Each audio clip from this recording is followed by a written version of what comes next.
सद्गुरूंची गाथा. ओम नमः शिवाय. परमपूज ऐकृत सिद्धारूढ वैभव.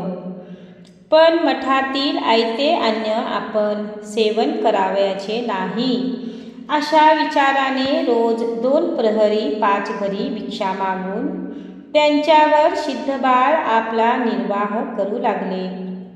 शिष्य आपल्या मनानेच कशी काय सेवा करतो हे पाहण्यासाठी अमुक सेवा अशी मात्र गजदंड स्वामींनी सिद्धबाळांना आज्ञा केली नाही. किडाळपणा गेला की सोने मोलात चढते, हे जरी खरे आहे तरी त्याने आधी अग्नीपासून होणारा त्रास जसा सहन करावा लागतो, त्याप्रमाणे देवस्वरूप होण्यासाठी तीळ मात्रही अंगचोरपणा न करता काया वाचा मन हे त्रय गुरुसेवे प्रित्यर्थ झिजविण्याची मुमुक्षूची तयारी असावी लागते. गुरुनी जरी आज्ञा केली नाही तरी गुरूंची सेवा केल्याशिवाय गुरुविषयी आपलेपणा वाढत नाही. सेवेच्या योगे गुरुवरचे प्रेम दिवसेंदिवस वृद्धिंगत होत जाते आणि गुरूंच्या ठिकाणी प्रेम केंद्रित झाल्यावर गुरुकृपेचा लाभ होतो.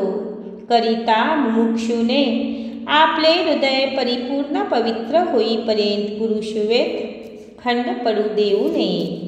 वीरभद्र स्वामींच्या निरूपणातील हे वाक्य सिद्धबाळांच्या लक्षात असल्या कारणाने आपण होऊन ते प्रांतकाली उठून सडासमार्जन करून मठांचे अंगण स्वच्छ ठेवले. स्वामींच्या घोड्यांचा तबेला साफ करणे, रानातून लाकडे आणून पाणी तापून स्वामींच्या स्नानार्थ नेऊन देणे, स्वयंपाक पाण्याची भांडी घासून स्वच्छ ठेवणे, स्वामींची व इतर शिष्यांचीही वस्त्रे धुणे इत्यादी सर्व सेवा करू लागले.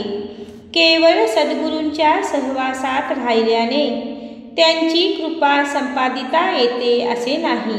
त्यासाठी शिष्याने कसे पाहिजे तशी सेवा, केव्हा पाहिजे तेव्हा गुरूंची सेवा करूनच त्यांची मर्जी संपादन केली पाहिजे. मात्र शिष्याने आपल्या मनात विकल्पांना थारा देता कामा नये, कारण विकल्पाने श्रद्धा गढूळ होते आणि अश्रद्धेने साध्य करणे कठीण जाते, म्हणजे निजवर्म हाती लागत नाही. आपल्याकडून सद्गुरूंची पुष्कळ सेवा घडावी अशी शिष्याने इच्छा करावी. सेवा मिळाल्याबद्दल आनंद मानावा. गुरूंना आवडेल अशी सेवा आपल्याकडून व्हावी अशी इच्छा बाळगावी. पण मी एक सेवा करणारा इतरापेक्षा जास्त सेवा करतो, फार दिवसापासून सेवा करीत आहे हा ध्यास असता कामा नये. मेघाच्छादित झालेले आकाश जसे पाऊस पडला म्हणजे स्वच्छ होते, त्याप्रमाणे जन्मांजन्मांतरीच्या संस्कारांचा योगे करून ब्रह्माच्छादित झालेले मनुष्याचे हृदयाकाश सत्पुरुषांच्या सेवेने शुद्ध होते. गुरुवरील भक्ती जसजशी वाढत जाईल तसतशी शिष्यांची अधिकाधिक प्रगती होत जाते. शिष्याकडून निर्हेतुक व निरंहंकारपणे जर सेवा घडली तर त्यांच्यावर तात्काळ गुरु प्रसन्न होतात. परंतु सेवेस गुरु सुरुवात केली की कामाधिक षडपूंच्या अडथळ्यामुळे ती सुरळीत पार पडणे अतिशय कठीण जाते. करिता सेवेला आरंभ करण्यापूर्वी आपल्याकडून सेवा निर्विघ्नपणे पार पाडावी म्हणून शिष्याने सद्गुरूंचीच प्रार्थना केली पाहिजे. तात्पर्य: सेवेची पूर्तता होण्यासाठी सद्गुरूंचाच पाठिंबा पाहिजे. गुरूंच्या सहवासात शिष्याने वागणे कसे असावे हे मुमुक्षूला सिद्धबाळांच्या आचरणातून घेण्यासारखे आहे. ओम नमः शिवाय. बेल 4. सिद्धबाळाची वैराग्य वृत्ती तसेच आपलेपणाने व निरभिमानपणाने करीत असलेली सेवा पाहून गजदंड स्वामीने हृदय प्रेमाने भरून येईल. ज्याला आत्महित साधावयाचे असेल त्याने सद्गुरूंच्या बाह्य वर्तनाकडे बिलकुल लक्ष देऊ नये. केवळ त्यांच्या बोधाकडेच परिपूर्ण लक्ष दिले पाहिजे. श्रीमद श्री शंकराचार्यांचा एक शिष्य होता. काही वर्षे सहवासात राहिल्यावर आपण गुरुसमान झालो असे त्यास वाटू लागले. तो म्हणजे प्रत्येक गोष्टीत गुरूंचे अनुकरण करी. गुरु बाहेर गेले की त्यांच्या गादीवर आपण बसून निरूपण सांगण्याची नक्कल करी. एके दिवशी आचार्यांनी सेवा असे म्हणताच तोही तेच म्हणाला. त्याचा हा मूर्ख स्वभाव सुधारण्यासाठी म्हणून एके दिवशी आचार्यांनी बाहेर जातेवेळी त्या शिष्याला मुद्दाम बोलावून घेतले आणि चल माझ्याबरोबर असे म्हटले. तेव्हा आपल्यावर आचार्यांची फार मर्जी आहे अशा समजुतीने हर्षभरीत होऊन तो त्यांच्याबरोबर निघाला.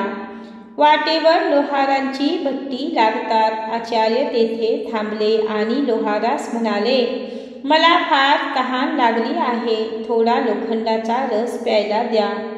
त्यावर लोहार म्हणाला, महाराज, हा रस प्याल तर प्राणाला मुकावे लागेल. तरी शंकराचार्य म्हणाले, काय होईल ते होईल, मला तुम्ही रस द्याच. आणि शिष्याकडे बोट करून त्यांना ह्याला पण द्या, हा आमचेच शिष्य आहेत असे म्हणाले. आचार्यांचे हे बोलणे ऐकताच ह्यात काहीतरी गूढ असावे असे लोहाराने ताडले. लगेच त्याने रसाने भरलेले 2 ग्लास पुढे केले.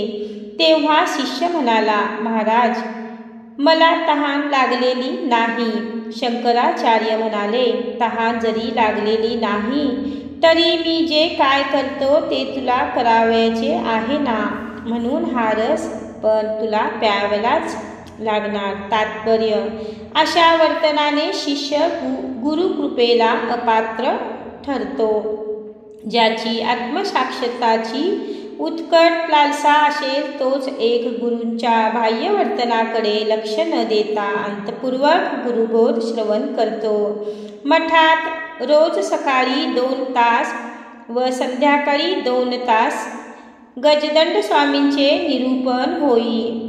स्वस्वरूपाविषयी मनुष्याचा जो गैरसमज झाला आहे तो गुरुमुखाने सतशास्त्र श्रवण केल्याशिवाय दूर होत नाही. याकरिता सिद्धबाळ सर्वांगांचे कान करून गुरुबोध श्रवण करू लागले. निद्रा आळस यांना झिटकारून लावल्याकरिता ते उभ्याने श्रवण करीत असत. गुरुमुखातून सहजपणे निघालेली अमृत वचने ते आपल्या हृदय संपुष्टात साठवून ठेवीत असत. रोग्याचे अचूक निदान करून त्याला अनुरूप असे औषध देणारा वैद्य जसा क्वचित आढळतो तसा शिष्याचा अधिकार जाणून उपदेश करणारा गुरुही क्वचितच आढळतो. गुरुमार्ग हा अत्यंत कठीण आहे, कारण या मार्गात गुरुबोधाद्वारे देहाभिमानावर सारखे आघात होत असतात. ते सहन करणे प्रथम मोठे कठीण जाते. ज्याची ज्ञानलालसा खरी आहे तोच एक हा मार्ग आक्रमण करू शकतो. जमिनीत मूळचे पाणी असतेच, पण ते मिळविण्यासाठी त्यावरचे दगड मातीचे दडपण जसे काढावे लागते त्याप्रमाणे मनुष्य मूळचा सुखरूपच आहे, परंतु सुखरूपतेचा अनुभव येण्यासाठी त्यावरील कुसंस्कारांचे दडपण गुरुबोधांच्या द्वारे काढून